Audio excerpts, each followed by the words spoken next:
सासु साजावेली दौरावा बहु चौकठिए धैले खाड़ बहु चौकठिए धैले खाड़ कतनो सजैबो सासु दौरावा हमरा तनी ना सोहाय हमरा तनी ना सोहाय सासु सजावेली दौरावा बहु चौकठिया धैले खाड़ बहु चौकठवा धैले खाड़ कतनो सजैबो सासु दौरावा हमरा कुछो ना सोहाय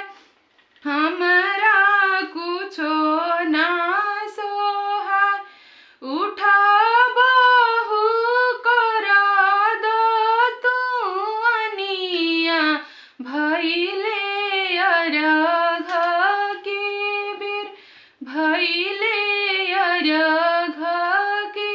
बेर उठा बहु कर दो तू अनिया भैले अरघ के बेर भैले अरघ के बेर नाही उठब करब द तू अनिया मोरा कुछो ना सोहाय मोरा कुछो ना सोहाय गोदिया में दिहे सूरज बाबा बालकावा हमरा सब कुछ सोहाय हमरा सब कुछ सोहाय गोदिया में दिहे छठी माई ललना हमरा सब कुछ सोहाय हमरा सब कुछ सोहाय सासु सजावेली दौरावा बहु चौकठिए धैले खाड़ बहु चौकठिए धैले खाड़ कतनो सजैबो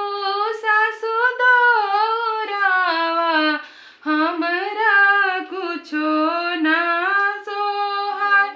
हमरा कुछो ना सोहाय महल से झके छठी मैया सब सखी नैहर जास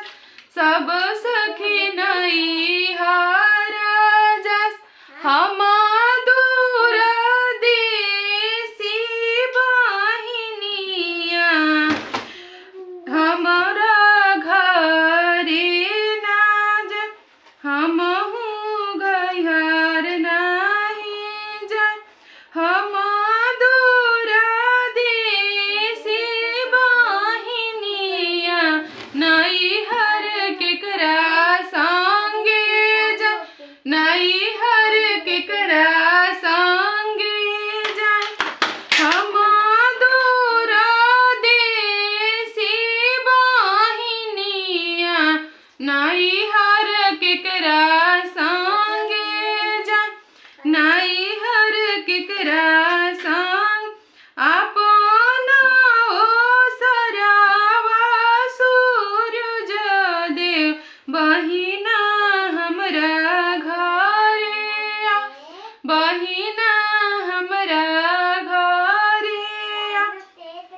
महल से झकेली कौन तिवै सब कोई नैहर जाय